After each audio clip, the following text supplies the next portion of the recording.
क्या वजह है कि पीएमएल-एन जब भी आती थी तो नजम सेठी साहब को chairman PCB, people's party Zaka Ashraf sahab को चेयरमैन पीसीबी, अब मोहसिन नकवी साहब जिनका कोई ताल्लुक ही नहीं क्रिकेट से, वो पहले भी पीसीबी चेयरमैन लग गए और अभी वो वज़ीर दाखिला भी हैं और साथ पीसीबी के चेयरमैन भी, और अभी हॉकी की सदर शैला रजा साहिबा को। तो आपको नहीं लगता कि हर जगह पे जब सियासत हो रही है तो कम से कम जो खेल ले दे के वही पाकिस्तान के पास दुनिया में बताने को कुछ हो सकता था, इन्हें गैर सियासी रखना चाहिए इन ओहदों को? आप मुझे पाकिस्तान में एक आदमी का नाम बताओ जो गैर सियासी हो। नकवी साहब के बारे में तो मैं ज्यादा नहीं जानता हूँ, लेकिन शैला रजा साहबा के बारे में मैं जानता हूँ। ये एक जेन्युइन वर्कर है और हमेशा आपने देखा होगा हर फील्ड में वो बड़ी एक्टिव रहती है। तो मैं समझ रहा हूँ जो हॉकी तकरीबन पाकिस्तानी भूल गए कि हॉकी होता क्या है, तो एक मरतबा फिर अगर शैला को ये मौका मिला है तो यकीनन वो उसके लिए दिन रात काम करेगी और हॉकी को वापस उस मुकाम पर लाने की कोशिश करेगी जो पाकिस्तान के कौमी खेल बताता या है।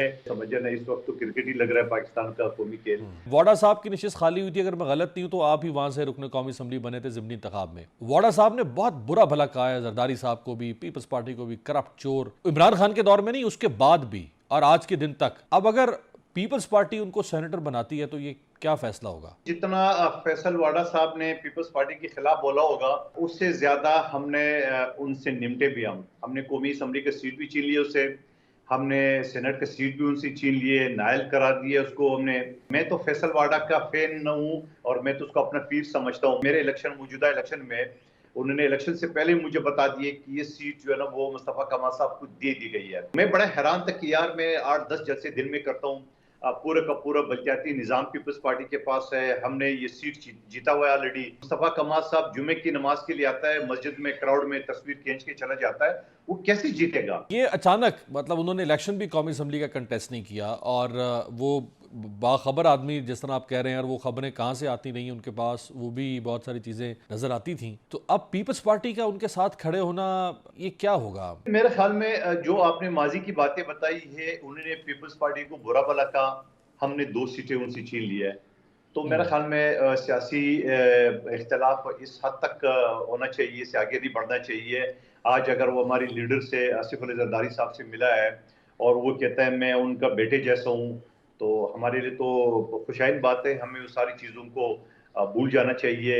आप कहते हैं आपको हराया गया, आप खुद विक्टिम हैं। अब तहरीक इंसाफ 23 मार्च से शुरू करने जा रही है मुल्क गिर एक एहतजाजी तहरीक। वो कब तक चलेगी, क्या उसकी नौयत होगी, वो तो वाज़ेह नहीं है। ये ठीक है फैसला फिर तहरीक इंसाफ का अपने लिए हक मांगना? आप सड़कों पर आ रहे हैं क्योंकि अभी तक 1.5 महीना हो चुका है, हुकूमत तो कोई उनको रिलीफ देने को तैयार नहीं, कोई मुतमिन नहीं कर रही है। रिलीफ देना है, इलेक्शन कमीशन ने रिलीफ दिले, अदालतों ने।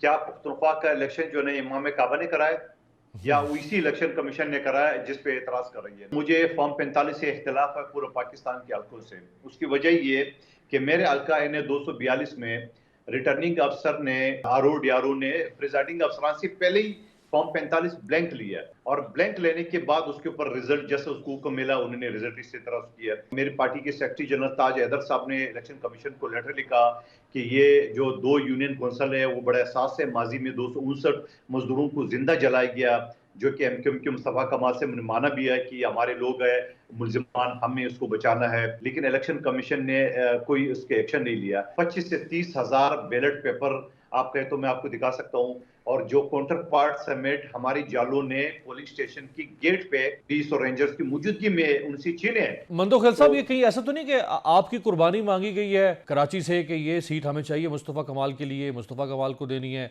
क्लिफ्टन डिफेंस में पीपल्स पार्टी को सीट दे दी गई? यकीनन मेरी पार्टी किसी सूरत में उसको एक्सेप्ट नहीं करती, क्योंकि ये सीट हमने 33 साल बाद जीता था। 2021 में ज़मीनी इंतखाबात में जब मैं आया था तो ये 33 साल बाद पीपल्स पार्टी को ये सीट मिली है।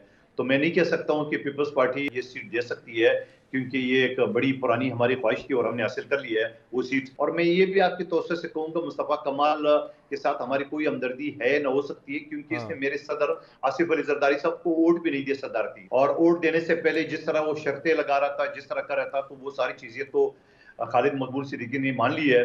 उस वक्त भी ये प्रेस कॉन्फ्रेंस में मौजूद नहीं था, वोट वाले दिन भी मौजूद नहीं था, और उस दिन से लापता है, मीडिया में आप भी राइट। नहीं रहे हैं। लेकिन मैं तो उसको देख रहा हूँ और हल्के में मैं मौजूद हूँ, और मैं देखूंगा आइंदा 5 साल अगर वो पूरे करते हैं तो वो क्या तारे तोड़ के लाता है। बहुत बहुत जो मैंने शुक्रिया। तरक्याती काम किया है तो 33 साल में किसी ने नहीं किया है, और मैं दावे के साथ कहता हूँ कि मुस्तफा कमाल साहब भी नहीं कर सकेगा।